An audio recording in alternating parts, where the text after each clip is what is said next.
संसद का मानसून सत्र जारी है। सरकार के जरिए संसद में कई बिल पास करवाए गए हैं। वहीं अब आने वाले दिनों में भी कई बिल राज्यसभा में पास करवाए जाने हैं। इस बीच भारतीय जनता पार्टी ने अपने सांसदों के लिए मंगलवार को सदन में मौजूद रहने के लिए 3 लाइन का व्हिप जारी किया है। बीजेपी ने अपने राज्यसभा सांसदों को मंगलवार को सदन में मौजूद रहने के लिए कहा है।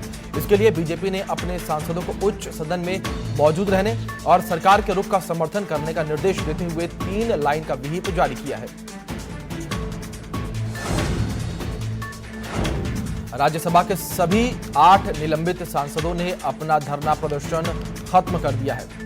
इसके साथ ही कांग्रेस ने पूरे मानसून सत्र के बहिष्कार का ऐलान किया है। इसी के साथ कांग्रेस के राज्यसभा सांसदों ने राज्यसभा का वॉकआउट किया है। कांग्रेस के अलावा समाजवादी पार्टी, राष्ट्रवादी कांग्रेस पार्टी, डीएमके, तृणमूल कांग्रेस, आम आदमी पार्टी, वाम दल, आरजेडी, टीआरएस और बीएसपी ने भी कार्रवाई का बहिष्कार किया है।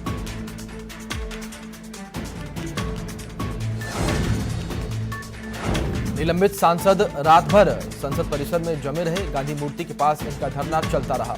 उप सभापति हरिवंश ने धरना दे रहे सांसदों से मुलाकात की। तो वहीं बताते चले कि उप सभापति हरिवंश सांसदों के लिए चाय लेकर पहुंचे थे। संजय सिंह का कहना है कि पूरी रात खुले आसमान के नीचे बीती। किसानों के हक में धरना जारी है। धरने पर बैठे सांसदों ने उप सभापति हरिवंश की चाय पीने से इनकार कर दिया। धरने पर बैठे आम आदमी पार्टी के सांसद संजय सिंह ने कहा, जब देश के हजारों किसान भूखे प्यासे सड़कों पर इस काले कानून के खिलाफ हैं, तो हम यहां किसी से व्यक्तिगत रिश्ता कैसे निभा सकते हैं। पीएम मोदी ने ट्वीट कर उप सभापति हरिवंश की तारीफ की। पीएम मोदी ने ट्वीट करके हरिवंश की विनम्रता को बेहद प्रेरणादायी बताया। पीएम मोदी ने ट्वीट के माध्यम से लिखा कि जिन्होंने अपमान किया उनको चाय परोसी। धरने पर बैठे 8 सांसदों से मिले थे उप सभापति हरिवंश। राज्यसभा के उप सभापति हरिवंश 20 सितंबर को कृषि विधेयकों के पारित होने के दौरान विपक्षी सांसदों की ओर से किए गए अनियंत्रित व्यवहार के खिलाफ 23 सितंबर को 24 घंटों के लिए उपवास रखेंगे। सांसदों के निलंबन के मुद्दे पर कांग्रेस ने सदन से वॉकआउट किया। कांग्रेस के साथ विपक्षी दलों ने भी सदन से वॉकआउट किया। समाजवादी पार्टी और डीएमके ने भी राज्यसभा चेयरमैन की स्पीच के बाद सदन से वॉकआउट किया। सभी सांसदों का निलंबन बहाल करने की मांग कर रहे हैं सभी पार्टी के नेता। कृषि क्षेत्र से जुड़ा तीसरा आवश्यक वस्तु संशोधन विधेयक 2020 बाद में राज्यसभा में पास हो गया। केंद्र सरकार जहां इन विधेयकों को किसानों के हित में बता रही है, तो वहीं विपक्षी लगातार इस पर हंगामा कर रही है। कांग्रेस तो इसे डेथ वारंट तक बता रही है, जिससे जिले के किसान नेताओं का भी मानना है कि ये विधेयक किसी तरह किसान हित में नहीं है। उनका कहना है कि इससे किसान की बंधुआ मजदूरी शुरू होगी। कांग्रेस राज्यसभा सांसद गुलाम नबी आजाद ने कहा कि इस सदन में हुई घटनाओं से कोई भी खुश नहीं है। जनता चाहती है कि उनके नेताओं को सुना जाए। कोई भी उनके विचारों को केवल 2-3 मिनट में नहीं डाल सकता है। 90% डी एक्सक्लेमेशन होगा यदि सांसदों को बोलने के लिए विवश नहीं किया जाता है।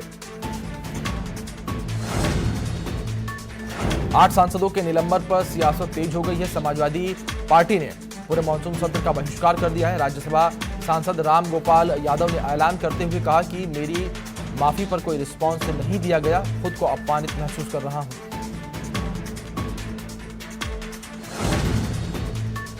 जम्मू कश्मीर के बाडगाम में 12 घंटे से सुरक्षा बलों और आतंकियों के बीच मुठभेड़ जारी है। मुठभेड़ के दौरान सुरक्षा बलों ने एक आतंकी को ढेर किया है। सुरक्षा बलों को आतंकियों के छिपे होने की खबर मिली थी। बहुत ही जल्द लद्दाख के मुश्किल इलाकों में वास्तविक नियंत्रण रेखा पर गश्त करना भारतीय जवानों के लिए काफी आसान हो सकता है। इसके लिए भारतीय सेना में 2 कुबड़ वाले प्रसिद्ध ऊंटों की भर्ती की तैयारी शुरू कर दी गई है। लेह में डीआरडीओ ने 2 कुबड़ या पेट्रॉइन ऊंटों पर रिसर्च की है, जो पूर्वी लद्दाख क्षेत्र में 17,000 फीट की ऊंचाई पर 170 किलोग्राम भार उठा सकते हैं।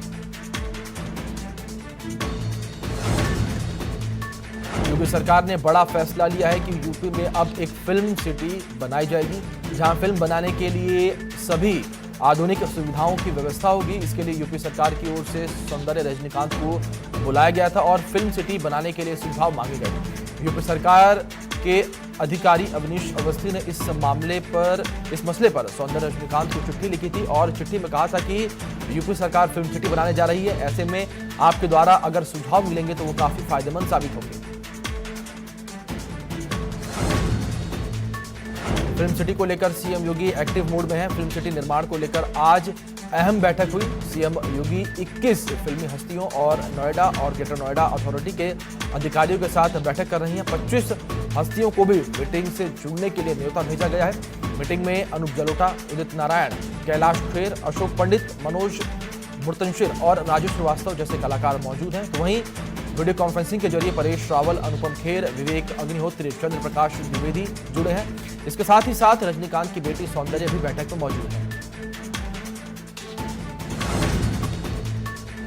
फिल्म सिटी को लेकर सियासत गरमा गई है। एसपी अध्यक्ष अखिलेश यादव ने ट्वीट करके लिखा कि एसपी काल की फिल्म सिटी का श्रेय लेने की कोशिश हुई है।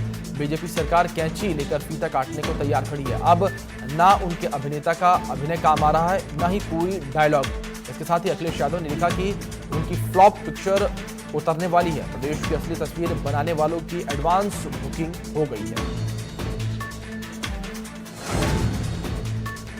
भर्ती प्रक्रिया के संबंध में सीएम योगी ने भर्ती बोर्डों के अध्यक्षों और अधिकारियों के साथ समीक्षा बैठक की।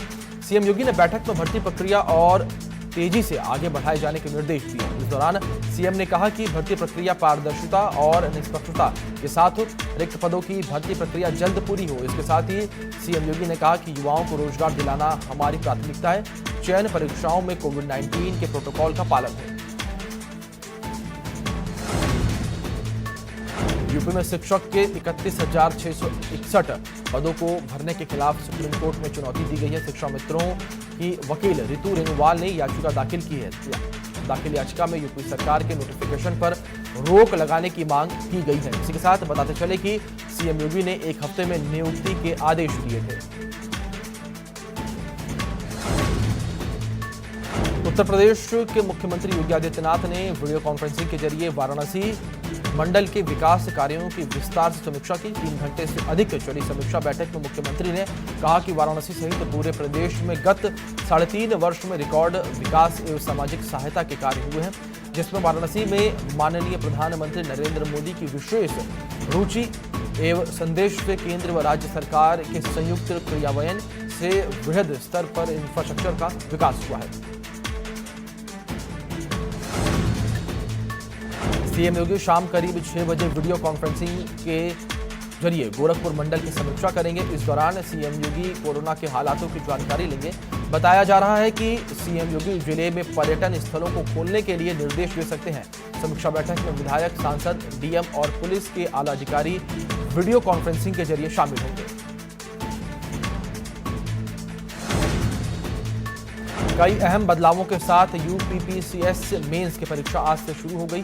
प्रयागराज, लखनऊ और गाजियाबाद के 15 केंद्रों में 6,119 अभ्यर्थी शामिल होंगे। यूपीपीसीएस मेंस की परीक्षा 26 सितंबर तक 2 पालियों में होगी।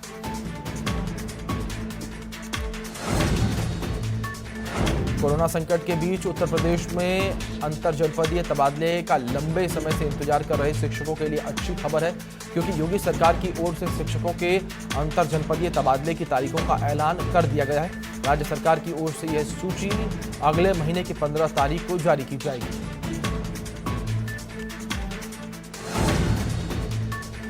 लखनऊ में एसपी कार्यकर्ताओं पर केस दर्ज किया गया है। प्रदर्शन के दौरान सोशल डिस्टेंसिंग का पालन न करने पर 11 नामजद समेत 50 अज्ञात कार्यकर्ताओं के खिलाफ मुकदमा दर्ज किया गया है। बताते चलें कि मोहनलालगंज में एसपी विधायक अमरीश सिंह की अगुवाई में प्रदर्शन हुआ था।